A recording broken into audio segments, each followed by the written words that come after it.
Serena, thank you, and thank you for having me.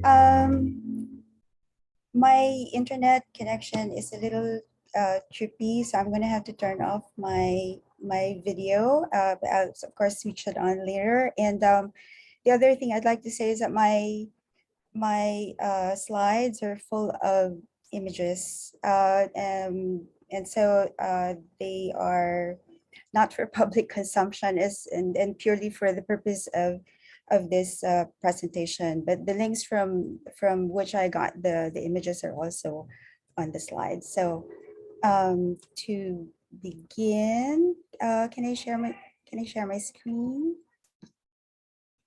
Oops, here. Okay. Can you see my screen?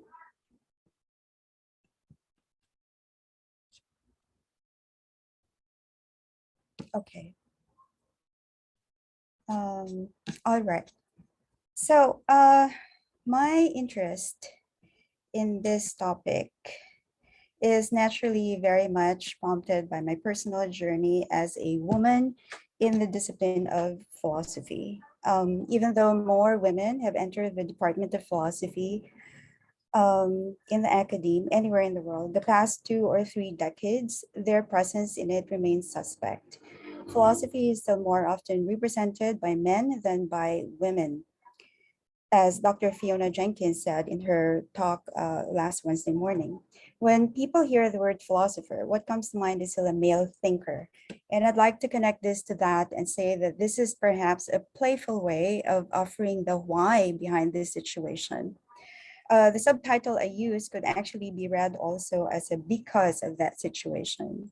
Women are almost always absent in philosophy because Sophia is female and the philosopher is male. So this is the gist of what I'm trying to share with you this afternoon. Well, this is to say that philosophy is inherently a male or masculine discipline. We all know that the philosophical circle in ancient Greece, specifically in Athens, was a boys' club. When the word philosopher, Greek philosophos, was coined to mean lover of wisdom, it identified the lover as male.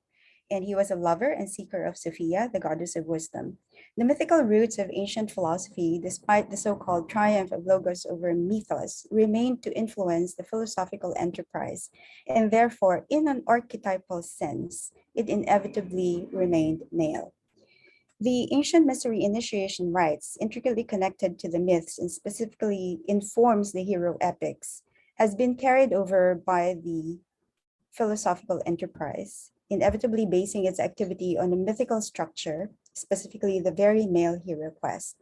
Since there are no women heroes in the archetypal sense, then this entrance into this discipline for women would be very difficult, or has been very difficult. Okay. All right. Philosophy's first act when it was founded was to turn its back on mythology, the basis of ancient Greek practice of religion, which stems from the feminine principle and aggressively defined itself against the poetry of Homer and Hesiod. For instance, after the parable that illustrated the difference between the sensible and the ideal worlds, the imitative function of art, specifically poetry and painting, was disdained by Plato and the Republic. They are imitations of imitations. Plato claims this for poetry and painting and all imitative arts, as we've said, and he says of them, we may take it then that all the poetic company of Homer onwards are imitators of images of virtue and whatever they put in their poems, but do not lay hold of truth. Imitative art, in general, works far away from truth in doing its work and joins hands and makes bosom friends with that part in us which is far away from wisdom, for no healthy and true end. Imitative art is an inferior uniting with an inferior and breeding inferior offsprings. True enough, most of the pre-Socratic thinkers had given their case against Homer and ridiculed his poetic renditions of the myths to be a staple for the foolish, not for the rational. This feud between early Greek philosophers and the traditional poets began with Xenophonus reproaching Homer and Hesiod for attributing base instincts to the gods. Yet, this conflict proves necessary for the continuation of the then newly founded discipline of philosophy. In Plato, this split between logos and mythos was maintained in spite of the fact that he himself used mythopoetic images to have his ideas understood better. Myths abound in his dialogues, crucial for their explanatory function.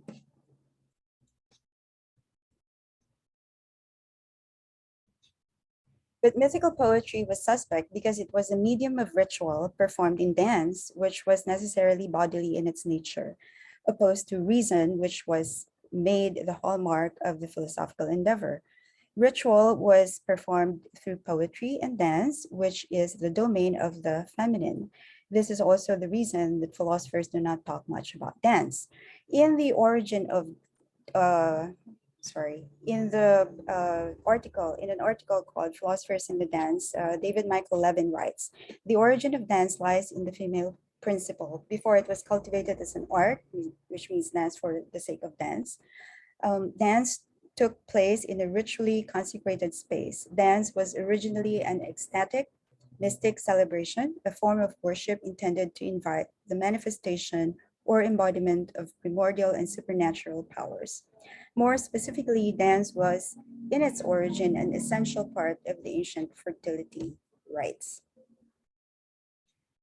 Dance, therefore, like poetry, lies within the arena of the affective, assigned to the feminine rather than the fully rational, which is assigned to the masculine. In myths, where archetypal energies are more or less exemplified, we witness that the primary dancers are female, the Maenads or the Bacchantes, the sacred priestesses of Dionysus and Orpheus, who in their dancing frenzy tore apart their sacrificial victims. The archetypal three graces known as emanation of the goddess are temple and shrine dancers and serve as patrons of the arts, and they're often shown as three naked women dancing together. In India, where the lord of the dance is Shiva, who is male, it is common knowledge that he cannot be known apart from his consort Kali, the goddess who dances over the graves of men and eats their bowels. In Sumerian mythology, Sumerian/Babylonian, we have the goddess Ishtar or Inanna, who dances her way into the world of her dark twin sister Ereshkigal, who is the ruler of the netherworld, to retrieve the soul of her beloved Dumuzi. In ancient fertility rites, mortal women danced and officiated as high priestesses. In those rites, where the men officiated, their office was always in the service of the earth goddess, celebrating the fertility of the land and their affinity with the nature world. On the other hand, in those rites where the priestesses would dance in honor of the gods like Dionysus or Shiva, their services still ultimately belong to the mother goddess, whose sons these gods are. They are the male representations of the female principle.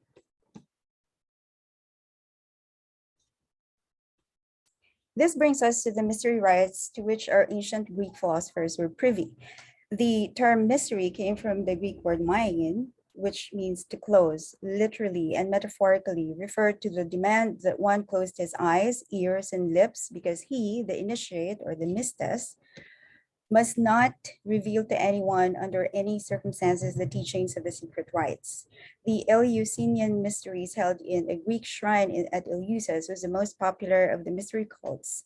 Its rituals were centered upon the myth of Demeter and Persephone, which is symbolic of the death and rebirth of the soul. Persephone's descent into the underworld represents the death of the ordinary self, what has been called death to the lower consciousness. Her journey into the realm of Hades, the underworld, is symbolic of the burial processes, a process of darkness, loss, barrenness. And yet it is also the period of gestation, of preparation for a new birth, which is what Persephone achieves in her ascent to her mother's arms, the birth of higher consciousness. The initiates reenacted Persephone's journey through death and rebirth, serious and careful. Preparation included fasting, solitary life, mortification, and certain exercises of the soul. This is because the wisdom is gained only through a transformed lower world of experience. The mystic's consciousness or the initiate's consciousness must open itself up to higher realities. Death to the ordinary is a necessary step. This is also the reason that mysteries must remain secret. This kind of spiritual knowledge is not for the unprepared mind. For this reason, the betrayal of the mysteries to the uninitiated was considered a crime punishable by death and confiscation of property. This is because the mystical secret revealed would not have made sense to one who has not been prepared physically, psychologically, and spiritually. Without the actual experience of initiation, there is even the risk of pushing the uninitiated into a dreadful and destructive effect of incomprehension. Thus, such a betrayal of the secret is regarded as a crime. It is therefore imperative that the dividing line between the insiders, the initiated, and the outsiders, the non-initiated, remain. There were other mystery religions that revolved around the central myth, like the one of Demeter and Persephone. In Crete, for example, the biennial festival commemorated the passion of Dionysus as told in his myth, and we all know that Dionysus is the god who has been born twice, no? The twice born god, who is not like the gods of the Mount Olympus. The Titans had killed him because of Hera's jealousy, and he was reborn either by Zeus, Semele, or Apollo, who had healed him. Although mystery cults became unpopular with the growth and spread of Christianity, the festivals were celebrated long enough to influence the thinking of ancient Hellenic philosophers, some of whom were most probably initiates to the mysteries. For instance, Pythagoras established a school not only of philosophy, but also a religious community whose members practice an ascetic way of life. Many believe that the Pythagoreans were much influenced by the Orphic religion, which required its members to go through an initiation rite. Orphic religion uses the myth of Orpheus's journey to the underworld to retrieve his beloved Eurydice, showing that it should be a journey into the dark lands in order to gain knowledge of the mystical and be reborn to a higher form of consciousness. While the Pythagoreans sought to find harmony in what they observed as conflicts of opposites in the universe, Heraclitus insisted that if there were no such conflicts of opposites, the world would cease to be. In the human being, the eternal duality between body and soul manifests as he or she recognizes the contradiction between the temporal and the eternal. To the enlightened, life is the same as death always gives way to life, and life again to death, and so on. As Heraclitus says, but Hades is the same as Dionysus, meaning that the principle of annihilation and destruction, Hades, is the same principle of life and germination, Dionysus. So, in praise of the Mystai, or the initiates, Plato says in Phaedo, it appears as those men who established the mysteries were not unenlightened, but in reality had a hidden meaning when they said long ago that whoever goes uninitiated and unsanctified to the other world will lie in the mire, but he who arrives there initiated and purified will dwell with the gods. For as they say in the mysteries, the thyrsus bearers are many, but the mystics few. And these mystics are, I believe, those who have been true philosophers. Read in the context of the mystery rites, one could read even Socrates in Plato's dialogues as one who is made sacred through death for the sake of truth. He died as only an initiate could die, one to whom death is but a moment of life like other moments. Indeed, Socrates gives up the chance to escape death because a true philosopher looks forward to the release of the soul from the body for the sake of wisdom. Socrates, by his own admission in the Symposium, is an initiate to the mysteries. He talks of the wise woman Diotima, a woman from Mantinea, who taught him about the secrets of the mysteries. It was Diotima who told the story of Eros to Socrates. Born to parents with opposing natures, one mortal, the other immortal, Eros is in between worlds. Thus, he is the god of love, the force uniting all opposites. In the Symposium, Diotima illustrates the ladder through which lovers attain that which they love. is the transition from practice to knowledge, from the tangible to the intangible that Diotima describes. The last stage is devoid of anything material so that its beauty never perishes but lasts forever. Diotima was one of the Greek hetairae, literally meaning companions, learned women of the citizen who chose to live independently, free from the seclusion required of the Athenian women. She was not only a rhetorician, but was a priestess as well.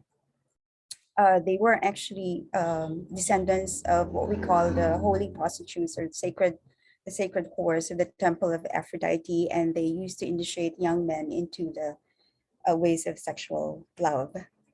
Thus, in the symposium, she referred to her teachings as mysteries and wondered if Socrates, who was her initiate, was capable of being led further into the secret realm of the sacred mysteries. Her version of the myth of Eros naturally bears resemblance to the great mystery rites celebrated in Eleusis.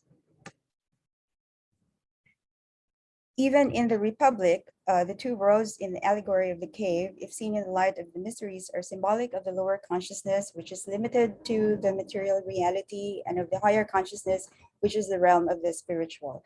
The one who is shown a glimpse of the higher world becomes enlightened and gains a different perspective of reality.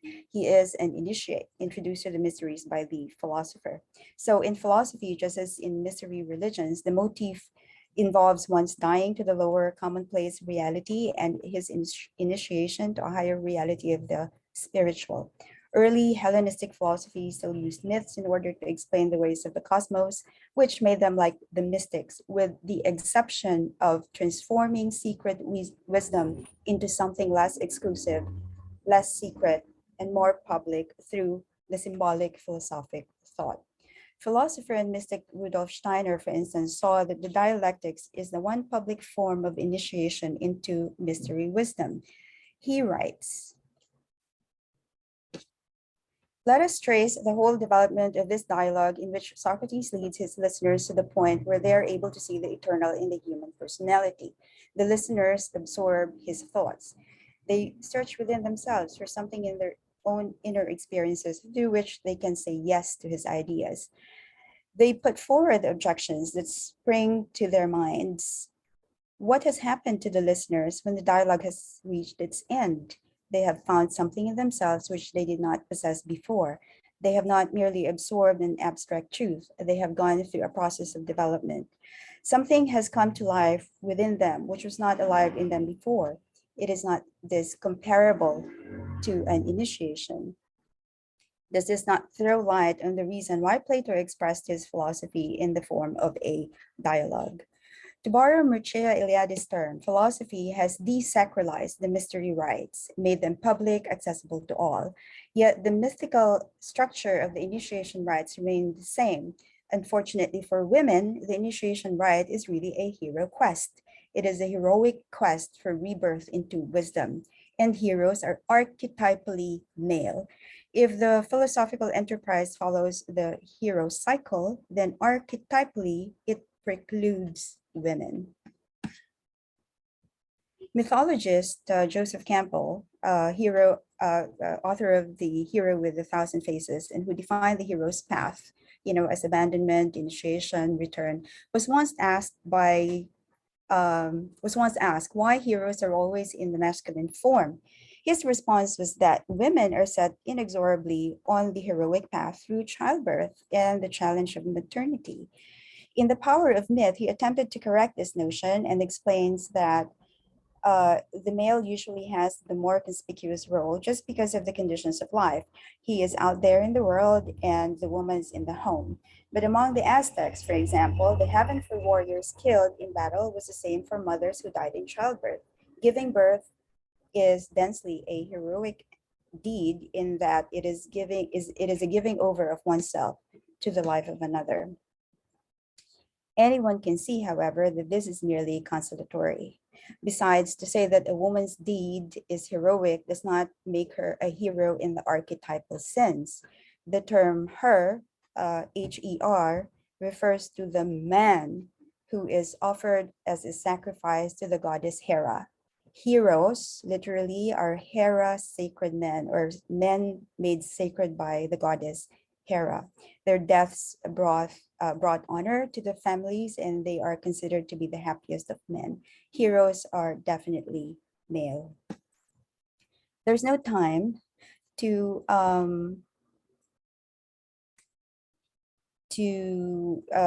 discuss all of the myths available to show um,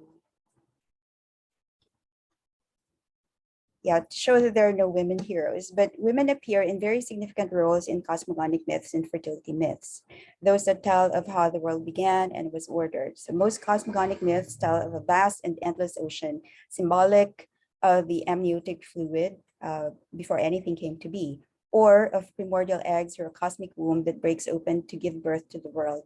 So gods may be doing the ordering, but the cosmos itself is born of the goddess. Although there are gods like the Chinese Panku, from whose body the world came to be, most of the sacrificed divine bodies are of the goddesses. Thus, Earth is often referred to as Mother Earth, like Tiamat. The world was made out of her dismembered body. This makes the fertility myths also the arena of the female divinities. The agricultural cycle is explained in myths as the goddess's body going through her cycles of fertility and barrenness, such as the one told in the myth of Demeter and Inanna. Surely there are myths that assign the guardianship of the land to gods, like the Hittite Telepinu, right? This one. But Telepinu is not a mother naturally, and his tantrum was appeased only through the guile of the mother goddess Nintu, making Telepinu not really a fertility god in his own right. Osiris, on the other hand, in Egyptian myths, does die and is revived, but only through the magic of his sister wife Isis, and also only so that she can conceive of Horus, their child. Okay, right. Among the actual hero epics, none carries the title of a female character, right? For instance, we have Achilles, Odysseus, Heracles, Aeneas, Cuchulainn, Gilgamesh, Sigurd, Beowulf, Arthur, Tristan, Rama, Maui, our very own Lamang, Labao Dongon, Quetzalcoatl, Arjuna, Krishna, Hiawatha. None of them are women. One has yet to find a paradigmatic female character taking the central role in a hero epic who is also not attached to any man. In hero epics, women are the guides along the way, helping or disrupting the hero's journey to induce more learning, the learning that they still need to do. For instance, the goddess Athena guiding Odysseus. Okay, sorry, it's Isolde. Isolde in Tristan and Isolde. The wife or the would-be wife of Tristan, Penelope, of course, the wise wife of Odysseus, Athena, who guided Odysseus in his journey, Circe, who lured him. Oh, sorry, Circe, who transformed his men to swine and lured him not to stay with her. Calypso, who also did that to Odysseus and kept him for 7 years. Briseis, who was like the lute of Achilles, fought over by Achilles and Agamemnon. Ninsun is a mother goddess of Gilgamesh. Siduri is the fish wife, wife to Utanapishtim, whom Gilgamesh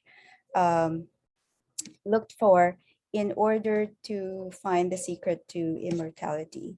We have the bratty Valkyrie Brunhild, who directed the life of the hero Sigurd, the Volsung. Grendel's mother, of course, we all know her. Queen Ifi of the Cuchulainn epic. Queen Maeve, also of Cuchulainn, who's the enemy of Cuchulainn. Nausicaa, also of Odysseus, nurse, guide, carer. Helen of Troy, of course, Vivian of the Arthurian legends, Morgan Le Fay, also of Arthurian legends, Guinevere, who caused the fall of Arthur, Isolde the Fair of Tristan, and Sita, the adventures of Rama actually started when Sita was abducted. So the whole adventure is about the rescue of Sita. So Campbell again explains this and says that the boys had to go through it, meaning the hero quest. The girl, on the other hand, becomes a woman with her first menstruation. It happens to her. Nature does it to her. And so she has undergone the transformation. What is her initiation? Typically, it is to sit in a little hut for a certain number of days and realize what she is. She sits there. She's now a woman. And what is a woman? A woman is a vehicle of life. Life has overtaken her. Woman is what it is all about, the giving of birth and the giving of nourishment. She is identical with the earth goddess in her powers, and she has got to realize that about herself. The boy does not have a happening of this kind, so he has to be turned into a man and voluntarily becomes a servant of something greater than himself, because naturally men are archetypally more about their ego than anything else. So aren't hero cycles this grand elaborate ritual of initiation for these would-be wise men? The women have no need for this kind of journeying because their position in this world has allowed them to become prone to acquiring wisdom intuitively. Women have almost always been gatherers, cooks, weavers, nurturers. They stay at home. They sit for long hours tending to the sick or breastfeeding the young. Their work has made them naturally meditative. They learn the path to wisdom without having to go out and slay the dragon. In the first place, they do not tend to make enemies of the dragon. They have the dragons within them, at peace, yet ready to burst forth in creative energy when needed. In one of the Hindu cosmogonic myths, we have the god Vishnu, who is supposed to be the preserver god, who is credited with dreaming the world into existence.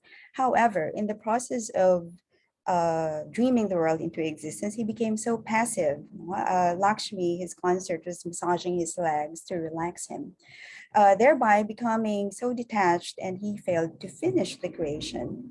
So it was then that his consort Lakshmi, known as the Shakti, the fiery force behind Vishnu, stepped in to finish the job.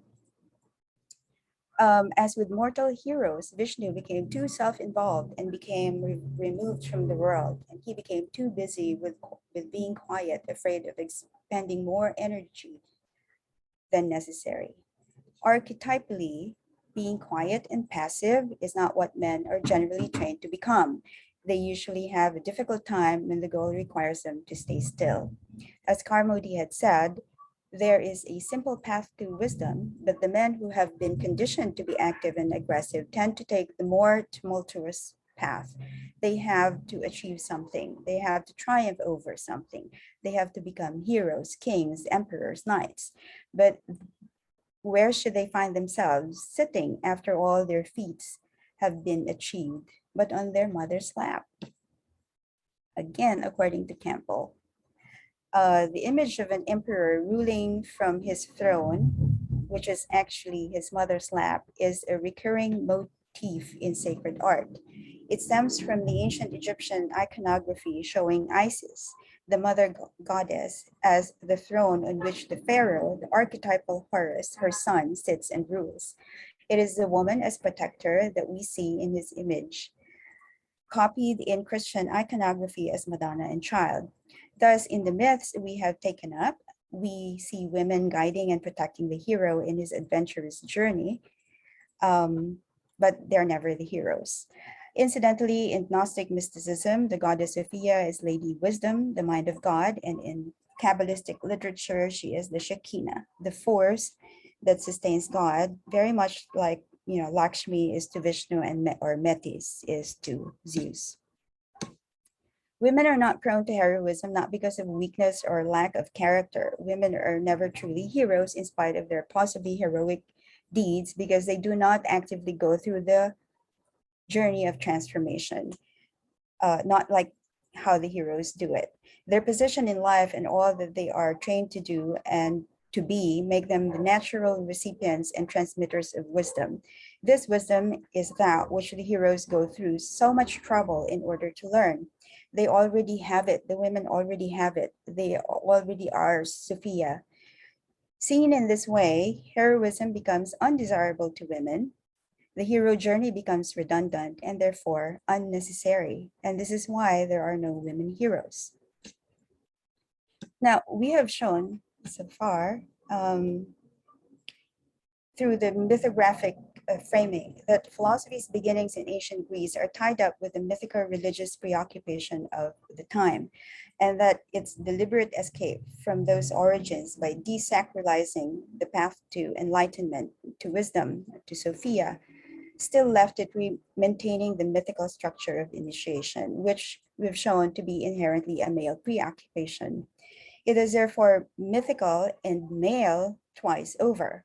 First, by defining the enterprise as a pursuit of Sophia, and second, by following the heroic path to enlightenment.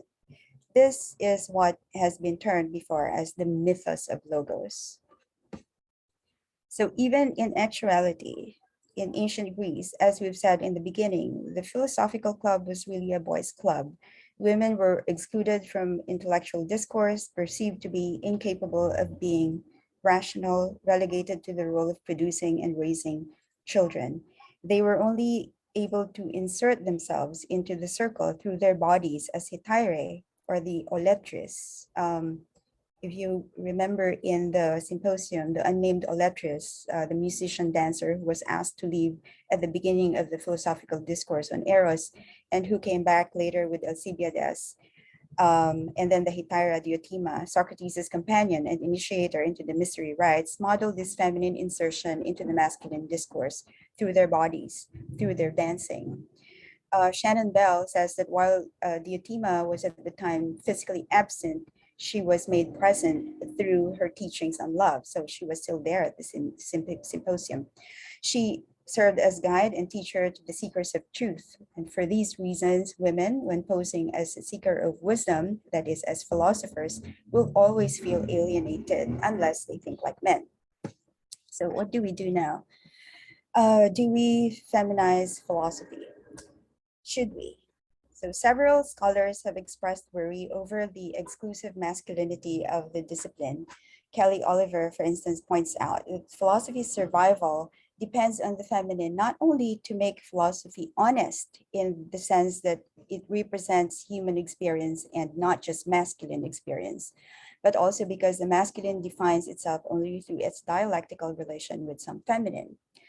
On the other hand, being closed off to the feminine, philosophy fails to enrich itself, making itself stand apart from the world and completely objectifies the world, leading to a dead end of dead things. Ecological issues, I think, also stem from this. Indifference is the only end possible in this case. But philosophy, as a love of wisdom, presupposes being engaged in the world, not indifferent to it, as Karpovitz had said. In short, if we feminize philosophy, we kill it. If we remain outside of it, we ensure its survival, but only until it dies a natural death. Can there be a middle way? Can philosophy be androgynous, for instance? We all know Aristophanes' story of the androgyne, of the males and females and the androgynes, and how Zeus cut them into two and how each sought the other original half. The men in the symposium favored the male homosexual pair, of course. Aristophanes describes the lovers as the best of boys and lads because they are naturally bravest, having the boldness and courage and the manly force, which welcome what is like them, the desire for the same. Had the philosophers in the symposium favored the androgyne over the male homosexual, would philosophy not have been gendered, or at least not gendered as male? But the concept of androgyny has also been problematic, and it has been critiqued primarily as a male assumption of female aspects, or that it's a willy-nilly mixing together of traditional notions of masculine and feminine, and thus still reinforces their respective sexist definition, while others see it as erasing the uniquely feminine that women have worked so hard to have recognized as intrinsically valuable. To my mind, however, and humbly, since androgyny lies in between femininity and masculinity, I see it as being on the periphery of both femininity and masculinity. And as such, it remains marginal. But this marginality, as Yulia Kristeva once said, is a very powerful position. It is a position from which subversion could be launched. Subversion is exciting, it is playful, it pokes and pushes boundaries, it changes things, makes things more dynamic. It is poetry where disruptions are welcome, pauses, blanks, metaphors. It is dancing, movement, experiments, joy, and ecstasy. We can remain here on the margins and be the way that we are without compromise. After all, what is on the margins actually surrounds and dictates the limits of what it is a margin of. So by remaining subscribed to the mythical structure established for the male, philosophy still works within the feminine principle of mythos. In the East, where no such drastic separation between the mythical religious and the philosophical was made, things may be said to be happier. Philosophy as a darshana, or a vision, or a way, identifying original Eastern thought as not just a way of the mind, but as a way of life. Taoism, Buddhism, Hinduism all began as a way of life. Their mystical pursuits evolved from the realities of life, and their embracing their mythical foundation has allowed them to remain connected to the world, leaving the subjective in the world intact, its pursuit more holistic. Their gods and goddesses come in pairs, consort to each other, union of opposites, Brahma Saraswati, Vishnu Lakshmi, Shiva Parvati or Kali. These are not permanent binaries, they are moving ones, like the yin and the yang of Taoism. In fact, Shiva, the Nataraja, or the Lord of the Dance, the dancing god, transvalues destruction. He's a Lord of destruction, and he dances the world into absolute dissolution so that creation may start again. But it's in the form of an ecstatic dance. And as much as he's the Lord of the Dance, which means he's always in motion, he is also the great yogin, the great ascetic, capable of extreme asceticism and absolute stillness. He is also often portrayed as the hermaphrodite, Kali Shakti, one part male and the other half female. Darshan is the pursuit of bliss. Their philosophy is a pursuit of bliss, samadhi, which Western philosophy seems to have lost. If we can recover that experience of bliss, then maybe we can also recover philosophy for both men and women. In any case, it is all up to us women. The fact is that there are women in the philosophical arena, whether the men like it or not, or whether we've been let in by mimicking the masculine way or staying within the peripheries, poking, teasing, slipping through the cracks. We do different things and we affect it in very different ways, for better or for worse. I, for one, am not worried. I've been here for over 30 years. And after all, the Moire, the Fates, Clotho, the spinner, Lachesis, the allotter, and Atropos, the inflexible, who cuts the cord, are all women deciding the fate even of the gods. So we too can decide what becomes of philosophy despite its gatekeepers, in or out. I think we remain free. So thank you very much.